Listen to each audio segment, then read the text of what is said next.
这台机器呢是一个19款的13寸 Pro 啊，客户的问题描述是这么写的啊：背光排线断裂，自己动手维修过，然后又没有背光了。液晶有显示，能看到摄像头无法打开，原彩无法使用。你好，就你发过来那个1989那个机器，不是背光排线那个问题吗？对。你那个现在是这样啊，我跟你说一下，你那个机器肯定是买的二手的，对吧？对。你那个属于一个组装的机器，就是它那个屏跟加上壳都是组装起来的，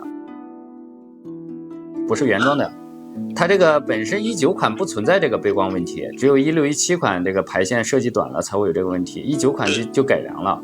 对，我查过这个。对，所以为什么你这个会出现呢？就是因为它用的是一个完全国产的壳，加上国产的背光，国产的这个就是这个排线。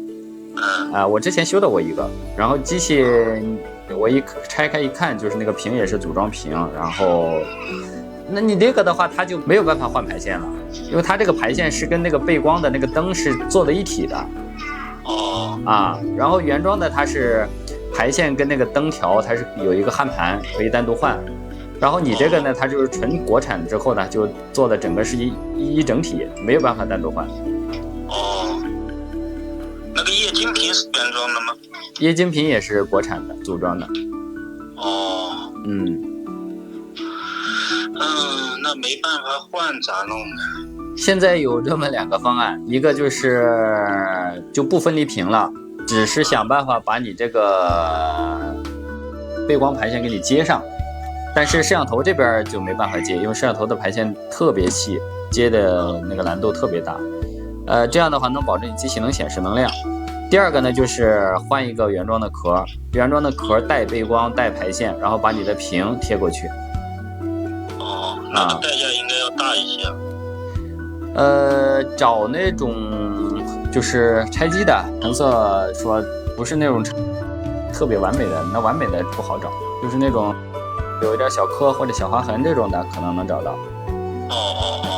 然后把你的屏分出来再贴过去，这样的话它就相当于是壳啊、背光啊这些都是原装的。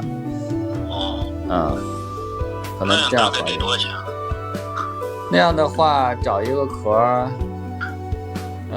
要求不完美的话，可能加个100来块钱差不多吧。反正看吧，就是尽量弄好一点。弄好一点的就是这种方案，比说去接那个排线要好。这样的话，你那个摄像头就那个原彩呀，还有那个摄像头这2个问题能解决。就摄像头能解决是吧？对，就这2个问题都能解决，一个背光，一个摄像头。那行吧。去年买的，当时我就用了一段时间，我就发现有点问题，因为它下面那个 logo 条是那种塑料的。然后我上网查了一下，它本来这个原装的是不可能是塑料的。对。然后跟他们沟通过，然后沟通也没啥用处，然后原装当时用的也没啥问题，然后就没再纠结这个。对，原装的是玻璃条，然后塑料的都是后装的。而且你买二手板，你买到那种壳啊，一点划痕没有，一点磨损都没有，它都是后开模的。你真正原装的，他们用一段时间的二手板都会有一些划痕。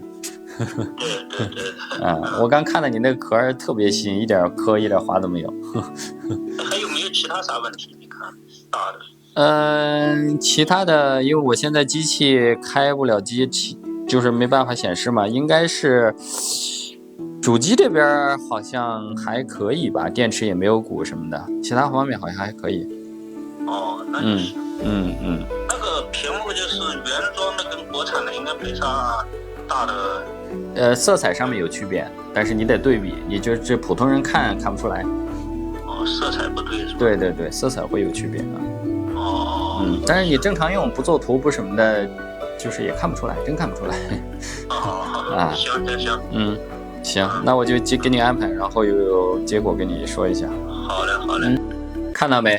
这个二手市场水有多深啊？国产屏、国产壳，外观非常的漂亮，里面豆腐渣呀，全是组装的。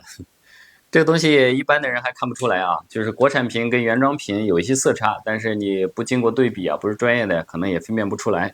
这个屏我们最后协商的方案啊，是把它的液晶分出来，然后换到一个纯原装的壳上面，这样的话就能解决它这些所有的问题啊。我们现在来分离它这个组装屏，看看到底有多组装啊。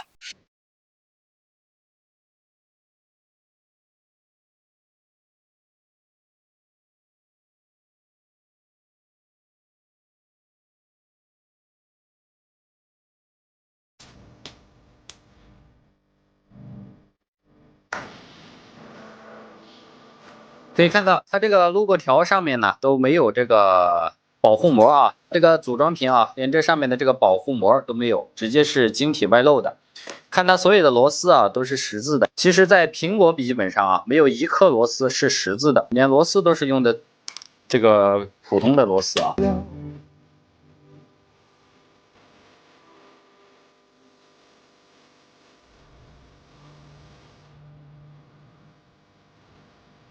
来，接下来分离液晶，它这个屏是后装的，所以分离起来相对简单啊。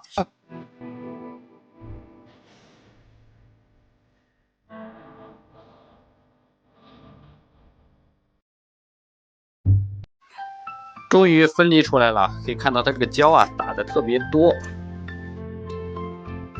那现在看一下重点啊，它这个背光为什么不能换这个排线？看到它这个排线啊，跟这个灯条完全一体化的啊，这个地方是没有留这个焊盘。你要想换呢，只能再买这个国产的这个灯条，然后带这个一起换掉，这样非常麻烦啊。你看它摄像头的这个都是后装的，然后这边螺丝啊全都没拧啊。这种屏拆下来给人总体感觉啊，除了你能看见的东西非常漂亮，其他里面啊就是能省则省。你看像这种螺丝它都不带给你上的啊，而且它这个背光膜呢也是100%国产的啊，原装的背光膜最上面一层啊是带黑边的，这些小的地方啊都有一些小配件啊，全都没有。这个壳除了外观啊没有磨损，其他的就是整个都是一个完完全全的组装的，国产后开模的。来，我们现在再来分离一个原装屏啊，给大家看看啊。我们现在是用这个壳子，这壳子非常的漂亮啊，但是液晶是碎的。把这个液晶分出来，把它的屏装上啊。很明显啊，我们原装屏分离出来这个 logo 条之后啊，上面有保护膜啊，它也是用这个双面胶把这个 logo 条粘上去的啊。来对比一下原装螺丝啊，跟这个国产螺丝，原装的是内六角的，国产的是十字。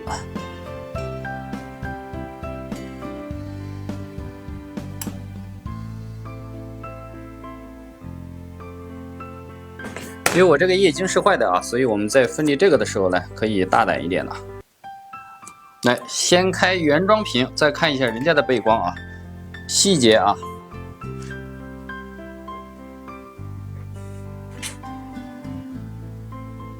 首先这些螺丝啊肯定都是全的，然后我刚说了这个原装的背光膜啊，最上面一层是带黑边的啊，这个看到吗？然后它这个是什么样的？而且这个膜啊材质都是不一样的啊，可能看的不是很清楚，但是用手摸的话，原装的比较硬，这个特别软啊，薄的。还有这个原装的这个背光排线啊，在这儿留了这个焊盘，在这儿是可以焊接的。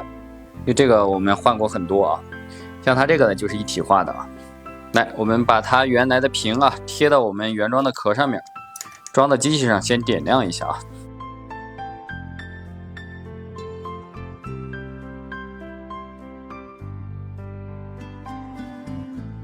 当当当当，成功点亮。来，首先我们看一下这个原彩功能啊，已经恢复了啊。下面看一下摄像头，摄像头问题啊也成功解决。这样呢，我们就相当于是把一个纯组装的壳啊，这个换成了纯原装的，还是用它原来的屏啊，解决了3个问题，一个是原彩，一个是摄像头，一个是背光问题。接下来我们就是封装这个屏幕啊，在无尘工作室里面封装这个液晶啊，确实有比较好的效果啊。如果一进灰的话，就是一个小黑点。虽然我们这个达不到特别这个专业啊，但是效果还是非常明显的。那我们今天的视频内容啊，主要给大家讲一下这个组装品啊，有很多人会这个图便宜，在网上几百块钱买一个整个上半套啊，其实你可能不知道，它整个里面啊，真的全是用的组装的，质量也非常差，很容易出问题啊，可能就当时感觉好看。希望大家在购买这个配件的时候啊，也多个心眼。那我们今天的视频啊，就给大家分享到这里啊，感谢大家观看，我们下期视频再见。